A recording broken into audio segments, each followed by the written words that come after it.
ஜெய்சங்கர் அவர்கள்ட்டேருந்தே ஆரம்பிக்கிறேன். இந்த தொழிலாளர்கள்லாம் எந்த வரையறைக்குள்ள வர்றாங்க? இவங்க நிறைய பிரச்சனைகளை சந்திக்கிறேன் அப்படிங்கிறாங்க. அப்ப இந்த சாதாரண தொழிலாளர்களுக்கு இருக்கக்கூடிய பிரச்சனைகள் அதுல எந்த விதமா அரசு உதவ முடியும்? அந்த அமைப்புகளும் இதுக்கு எவ்வளவு தூரம் துணை நிற்க முடியும்? என்னன்னா, இப்போ இவர்களும் முறைசாரா தொழிலாளர்கள் என்ற வரையறைக்குள்ள வராங்க. இந்தியா முழுவதும் முறைசாரா தொழிலாளர்களுடைய எண்ணிக்கை 93ஆக 3 ஆண்டுகளுக்கு முன்பாக இருந்தது. இப்போ அது 94.5 என்று சொல்கிறாங்க. அப்போ 94% முறைசாரா தொழிலாளிகளில் இவர்கள் ஒரு வகை. 2000க்கும் மேற்பட்ட தொழில்கள் இதில் இருக்குது. அப்போ மத்திய அரசும் மாநில அரசும் இந்த ஓட்டு போட்டு வாக்கு வாங்கி ஆட்சியில் அமர்ந்தவர்கள் முதலில் செய்ய வேண்டிய பணியை இந்த 94% முறைசாரா தொழிலாளிகளுக்கான திட்டங்களை வகுக்க வேண்டும் என்பது தான் தொழிற்சங்கங்களாகிய எங்களுடைய முதன்மையான கோரிக்கையாக இருக்குது. ஏன் அப்படி சொல்கிறேன்னா, இவர்களுடைய வாழ்க்கை என்பது கடந்த 40-45 ஆண்டுகளாகவே தீர்க்கப்படாமலும் அரசியல் ரீதியாக உணரப்படாமலுமே இருந்திருக்கு. இப்போ மாநில அரசு முறைசாரா தொழிலாளிகளுக்கான ஒரு அமைப்பை உருவாக்கியிருக்கு. அந்த அமைப்பின் மூலமாக இப்போ கட்டுமான தொழிலாளிகளுக்கு அப்படின்னு. ஆனால் அந்த வரையறைக்குள்ளே கூட இந்த 93% வரலை.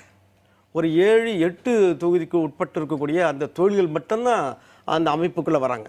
அதில் இறந்த பள்ளிக்கல் குழந்தைகளுக்கு திருமண செலவு, உடல்நலக்குறை, அப்படி பல அம்சங்கள் கொடுக்குறாங்க வச்சுங்களேன். அந்த பணம் என்பது மாநில அரசு ஒதுக்கீடு ஆண்டுதோறும் அந்த நிதியில் ஒதுக்கீடு செய்து அந்த பணத்தை அந்த தொழிலாளிகளுக்கு கொடுக்குறாங்க. ஆனால் 93% தொழிலாளிகளுக்கும் அந்த கவரேஜ் கிடைக்கல. ஆனா இருக்கு இல்லையா, அமைப்பு சாரா நல வாரியம்லாம் இருக்கு. இப்ப அதுல பதிவு செய்யக்கூடிய ஒரு வெப்சைட் எல்லாம் அவங்க தெரிவிச்சிருக்காங்க. மத்திய அரசும் தெரிவிச்சிருக்காங்க, மாநில அரசும் தெரிவிச்சிருக்காங்க.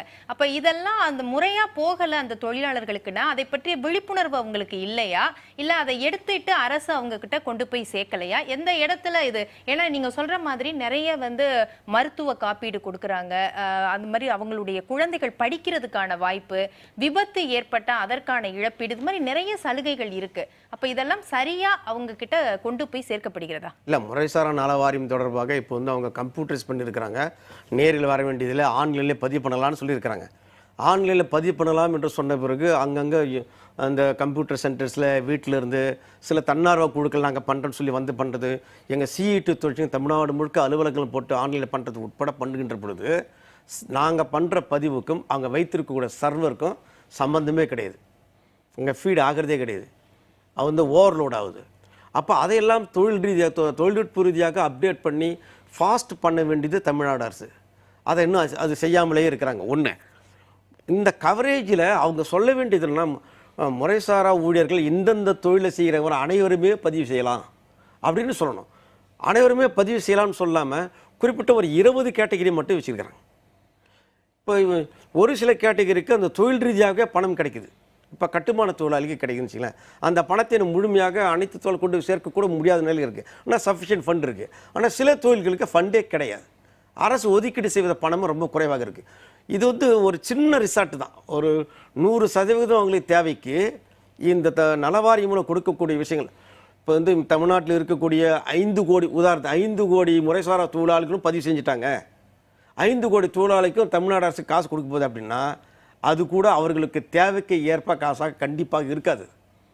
ஒரு நலவாரியத்தின் மூலமாக அந்த தொழிலாளிகளுக்கு நாங்கள் கொடுத்தோம் என்று அரசு சொல்லலாமே தவிர அது அந்த குடும்பத்தை ஈடுகட்டவோ அடுத்த கட்டத்துக்கு கொண்டு வருவதற்கு அதுக்கு பயன்படாது. அந்த அளவுக்கு நிதி தமிழக அரசு இருக்குமென்னு சந்தேகிறது. ஏன்னா அவ்வளவு முறைசாரா தொழிலாளிகள் தமிழ்நாட்டில் இருக்காங்க, இந்தியாவில் இருக்காங்க. நம்ம தமிழ்நாட்டை பற்றி பேசினா கூட அப்படிப்பட்ட திட்டங்கள் என்பது தமிழக இப்போ பொதுவான தமிழக அரசுன்னு சொல்கிறேன், கடந்த 25-30 ஆண்டுகளாகவே இல்லை. ஆனால் இதுக்குத்தான் முன்னுரிமை கொடுத்திருக்க வேண்டும் என்று சிஇடி சங்கம் நாங்கள் தொடர்ந்து வலியுறுத்திட்டே வரோம். பல்வேறு இயக்கங்கள், போராட்டங்களில் அந்த முறைசாரா நலவாரி அலுவலகங்களை முன்பாக நடத்துகிறோம். இன்னும் ஃபாஸ்ட்டாக பண்ணுங்கன்னு சொல்கிறேன். நிதி ஒதுக்கீடு பண்ணுங்க. தீர்வு என்ன? இப்போ இந்த சிக்கல் இவ்வளவு பிரச்சனைகள் இருக்கு, குறைகள் இருக்கு. நீங்க இப்போ அடுத்த கட்டம் அது நகரணும், இந்த தொழிலாளர்களும் அது போய் சேரணும், இந்த உதவிகள். இதுக்கான தீர்வு என்னவா இருக்கணும்? அதுக்கு அரசு என்ன செய்யணும், இந்த தொழிலாளர்கள் என்ன செய்ய வேண்டியது? இப்போ இந்த ஒரு வீடியோ பார்த்தோம், ஒரு பூ கட்டுறம்மா பற்றி பார்த்தோம். இதே கோயம்பேடு மார்க்கெட்டில் பார்த்தீங்கன்னா விடிகாலம் 4 மணிக்கு பார்த்தீங்கன்னா லோடிங் அன்லோடிங் பண்ணுவாங்க. நைட் இப்போ போய் 10 மணிக்கு பார்த்தீங்கன்னா சென்டர் மீடியில் படுத்து தூங்குவாங்க. அந்த தள்ளு வண்டியில் எடுத்துகிட்டு போவாங்க. அந்த இடத்துல ஆயிரக்கணக்கானவங்க இருக்காங்க. அதை சுற்றி ஒரு 100கணக்கான தள்ளு வண்டி டிஃபன் கடைகள் இருக்குது. இது எங்கெல்லாம் மார்க்கெட் சிந்தாரிப்பேர் மார்க்கெட்லேருந்து எங்கெல்லாம் பெரிய பெரிய மார்க்கெட்ஸ் இருக்குது வளங்க அங்கெல்லாம் இது இருக்குன்னு வச்சிங்களேன். இவங்களாம் முறைசாரா சூழலில் தான் வராங்க. இது அரசாங்கம் கண்ணுக்கு தெரியாத தெரியும். இப்போ நான் என்ன சொல்கிறேன்னா, ஒரு 93% என்பது 100ல் 93 மார்க் எவ்வளோ ஒரு ஹியூஜ் நம்பர் அது. அந்த ஹியூஜ் நம்பராக வறுமை கோட்டுக்கு கீழே இருக்கிறாங்க, படிக்கலை, அந்த குடும்பத்தில் படித்து பெரியார் ஆக முடியாது. சின்ன வயசுலேயே அவங்க வந்து வேலைக்கு போகணும் நிர்பந்தம் இருக்குது. கணவர் குடிகாராக இருப்பார், இறந்து போயிருப்பார், விடவாக இருப்பாங்க, அந்த குழந்தைகள் சேரியில் இருக்கும், அது ஒரு வாடகை வீடாக இருக்கும். அந்த வீடு ஒரு 100 கூட இருக்காது. அந்த இடத்துல வாழ்கின்ற மக்கள் தமிழகத்தில், இந்தியாவில், இன்னும் சென்னையில் எண்ணற்றவர்கள் லட்சக்கணக்கானவர்கள் இருக்காங்க, பெரம்பூரில் இருக்காங்க, இங்கே இருக்கிறாங்க. அப்போது அவர்களை பற்றியெல்லாம் சென்சஸ் தமிழ்நாடு அரசு எடுத்திருக்கிறது. ஆனால் எடுத்து என்ன செய்யணும்? அவர்கள் வாழ்க்கைக்கான முன்னேற்றத்திற்கான திட்டங்களை வகுத்திருக்கணும்.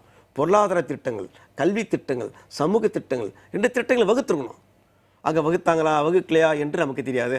ஆனால் அல்டிமேட் ரிசல்ட் என்னன்னா, எந்த அரசும் தமிழகத்தில் செய்யவில்லை என்று தான் நாங்கள் அதை கருதுகிறோம். சரி.